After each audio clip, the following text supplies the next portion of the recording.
Hello everyone, Sonic back again with another video, and I have got some questions about FX, and the FX I'm gonna talk about is instrumental FX and sound effects. And when I say instrumental FX, I mean when you put FX on a track like delay and reverb to make the track progress and feel bigger and grander, and so, and also sound effects like booms and zaps and ambient noise and white noise and stuff like that.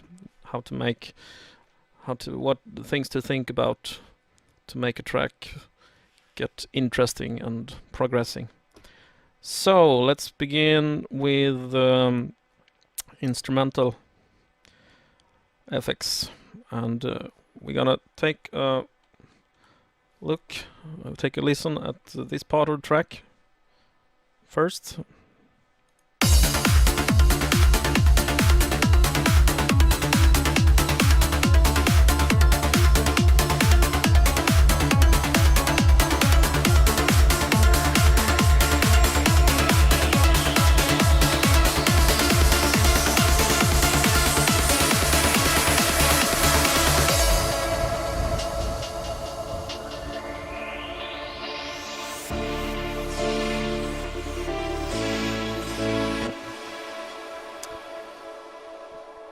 Okay, so there are two things we're gonna talk about, and we're gonna talk about one instrument, and it is this lead main one here, the yellow one.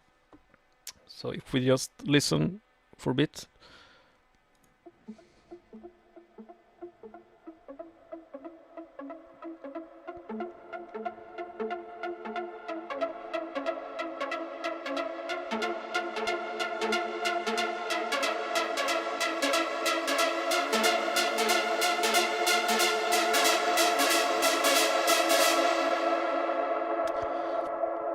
And there are two things happening here. We can see a curve here. It's pretty straight actually. And this is for the instrument itself. And it's for the cutoff filter. So if we listen again,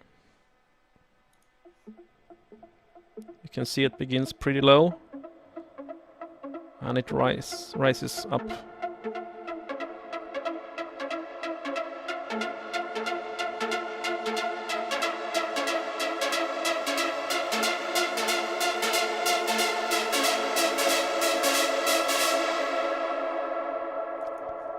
But that's not the only thing that's happening, because we have some instrumental FX2 here, and that's used by the audio sense here. I have a FX track called Introspace. So if we scroll down here, we can see this FX channel called Introspace, and I have a reverb here, and what's being done here is I have automated the volume of how much this reverb should be played together with the instrument itself in the mix. So it gets blended in more and more. So if we skip totally this intro FX, it will sound pretty more flat.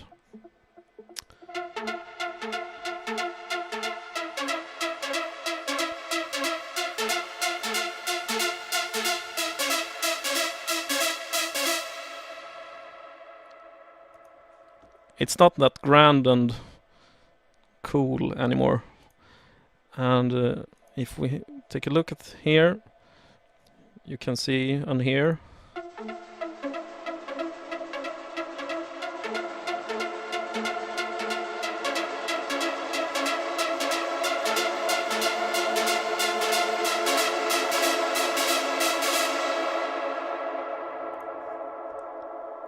And we can even, if we only listen on this sound channel itself for the effects. You can hear it how it sounds without the instrument itself, just what the result is.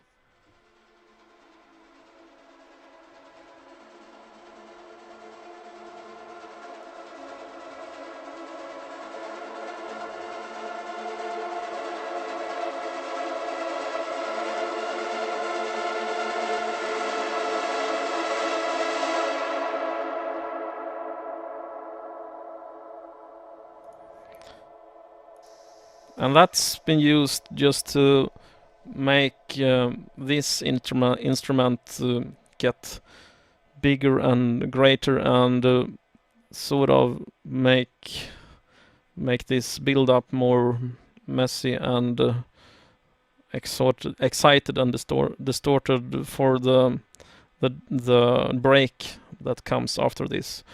And if we take a listen at the end of this,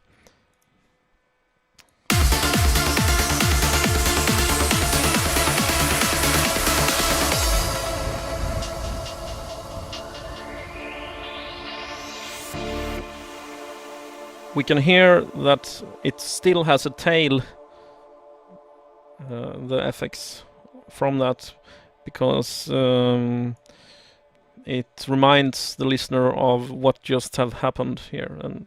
And for this track, I chose it to be like that because something's just happened, and it can be a pretty cool way to just cut to total silence sometimes, but in some cases you want the listener to feel that, oh my god, what just happened, and be reminded of what happened with a long tail of a reverb. And that's a pretty controlled way to have a heavy reverb for a short while, to not mess up the mix of a track for the full time, because that can be a total waste. Okay, so next part we have the break.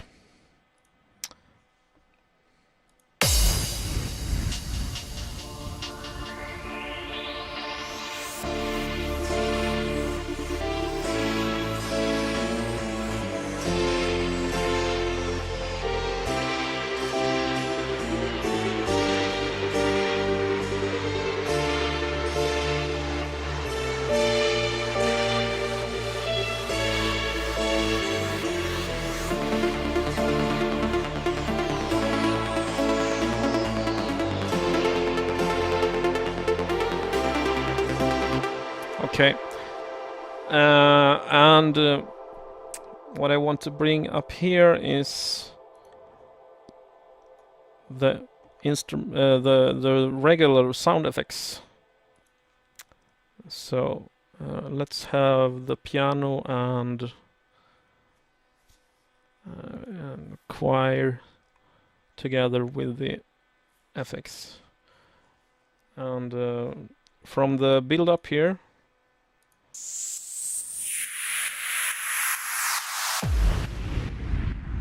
there's the boom.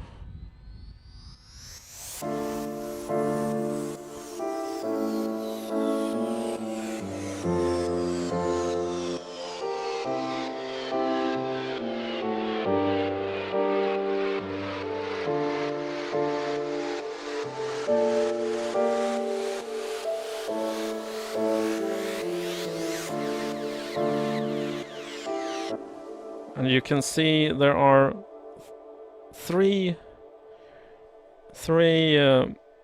sound effects here. This down filler, here is the up filler, and here is another down filler, and they sort of merge into each other and make a change and progression in ambience and sound. And there in the beginning here, there is also a small sort of progression hit, sort of this one. Sap. there. And you can hear the down filler. And as it vanishes, it builds up again here.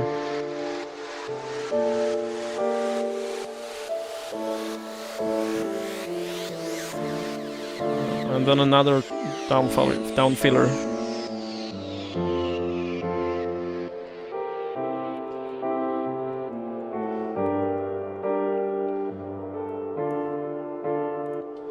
And then we have another uplifter, because things are about to get loose once again.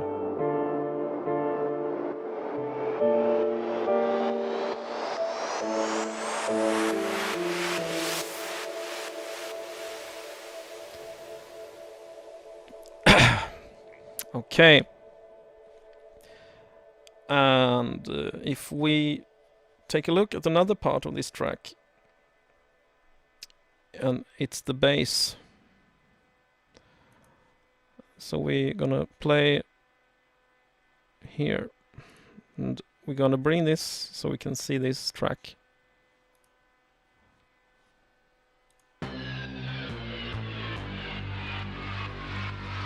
Let's mute the FX.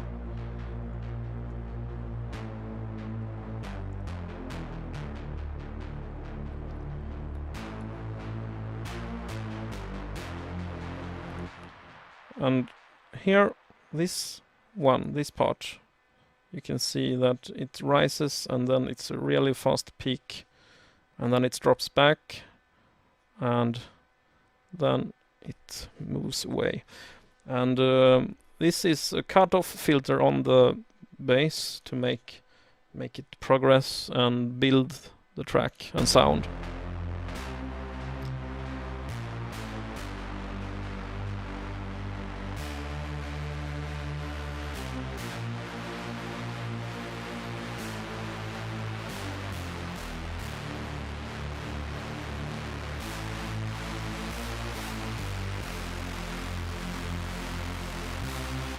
Okay, but this is just half of the part, because then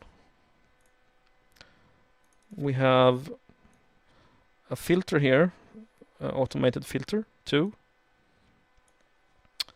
So if we just listen here, and you will see this filter will move.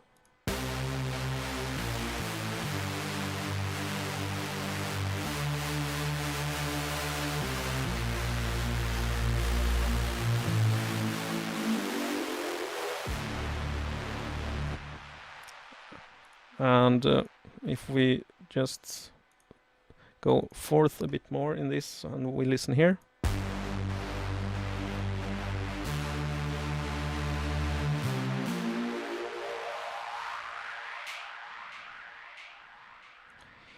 And the reason that it's made like this is because if we just take a look at the full track on this part, so let's unmute.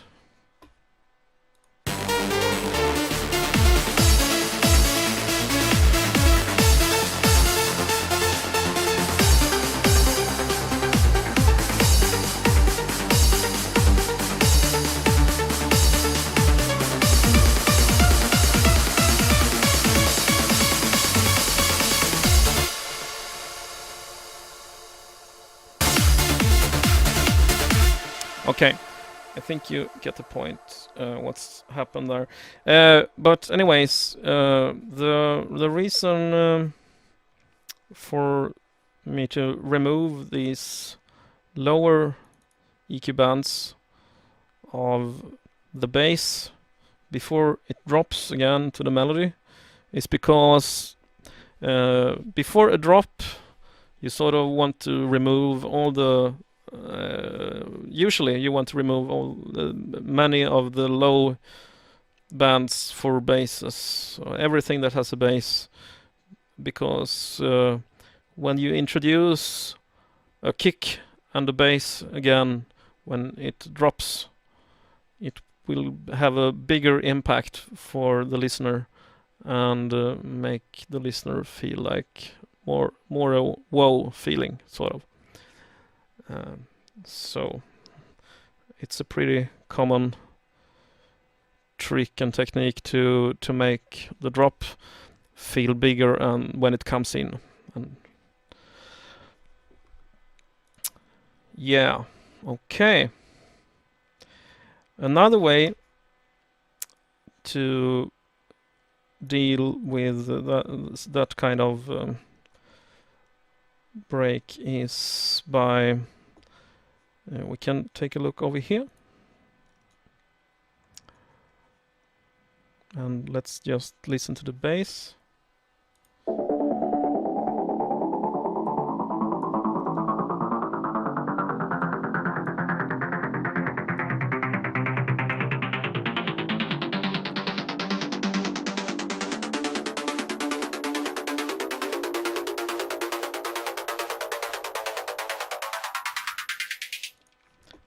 Okay, and here there are two things happening. I have two EQ filters for this, one for high cut and one for low cut.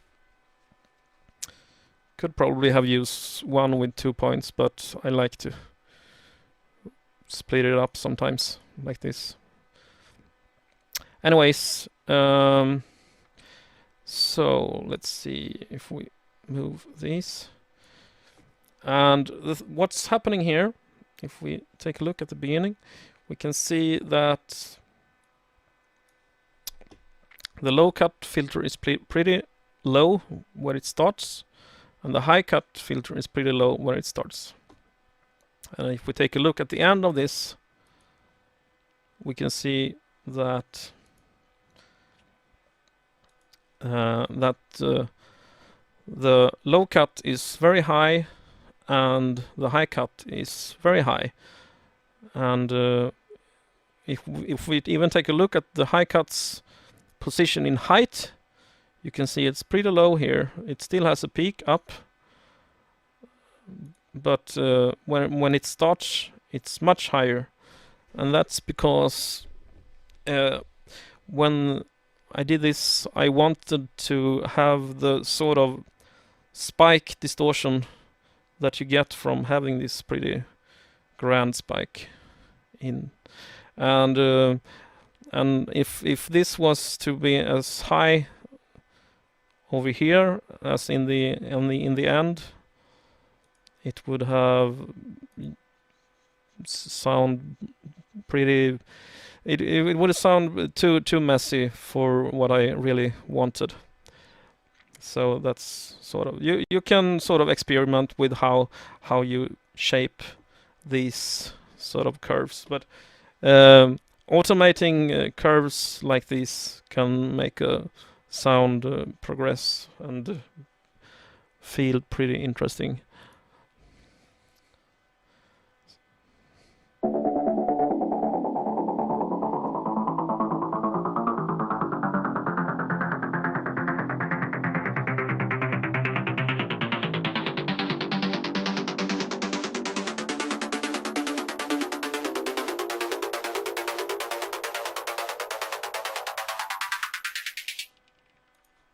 And if we just listen to how the bass actually sounds.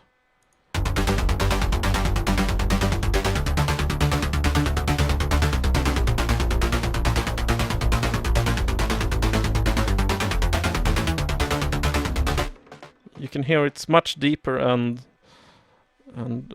wider in sound. And that is because in this break where it's played, I just wanted the listener to feel that there was a pattern and there was a bass, but the bass did not do its full work as a bass. So if we just take a short listen here.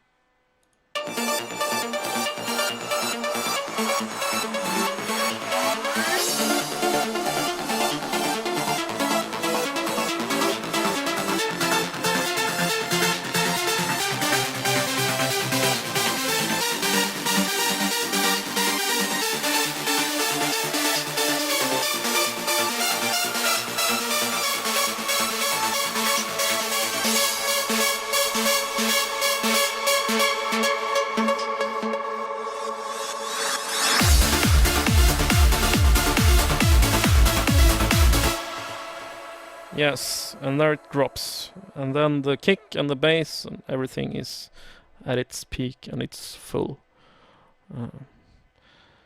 So that's a couple of ways to how to deal with FX, both for instruments and how to use FX to make a track progress and feel pretty interesting.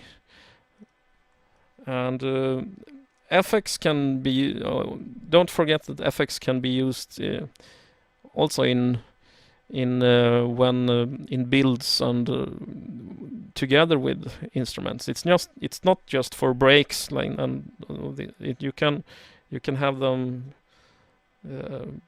just for during tracks too, and so like here, for example.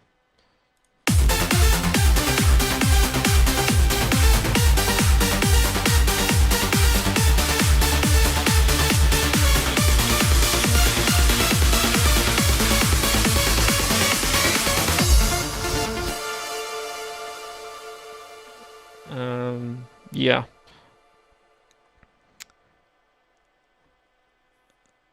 Okay.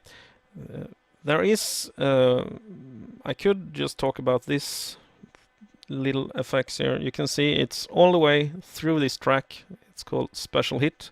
I believe it's some sort of tambourine I found and sort of liked because it did not really sound like a tambourine. I modified it a bit, and I have. Let's take a look at it. Special Hit.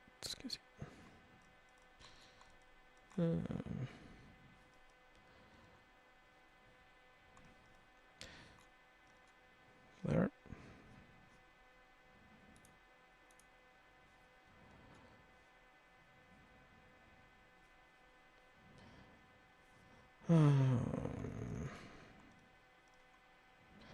It should be here. Here it is.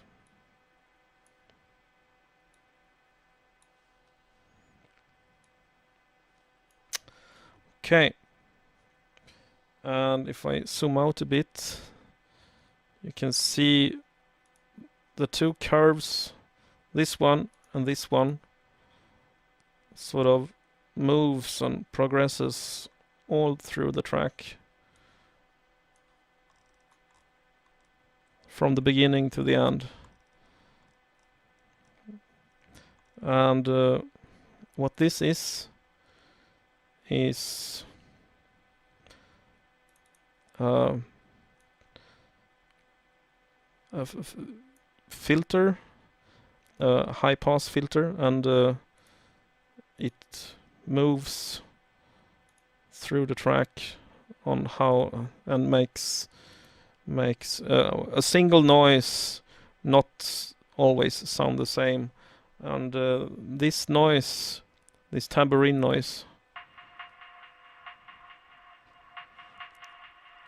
it's meant to be the constant and the reminder for the listener of what type of tempo and beat this is, because this track actually really is not the regular 4x4 tempo.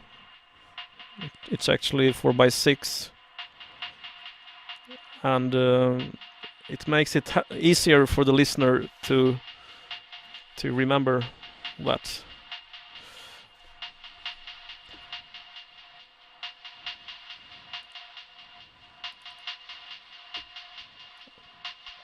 And here's another part of that.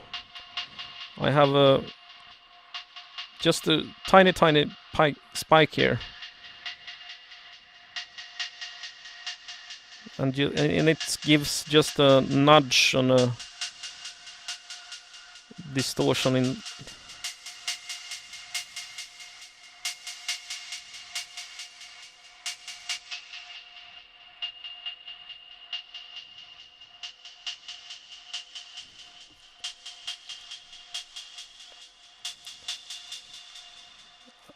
and that helps this sound progress. And for the full track, it's there, but it's just for helping the track progress and the tempo to be remembered when there are breaks and silence, and like in the intro. Okay, well, I think that's about it for this time. So until next time, cheers.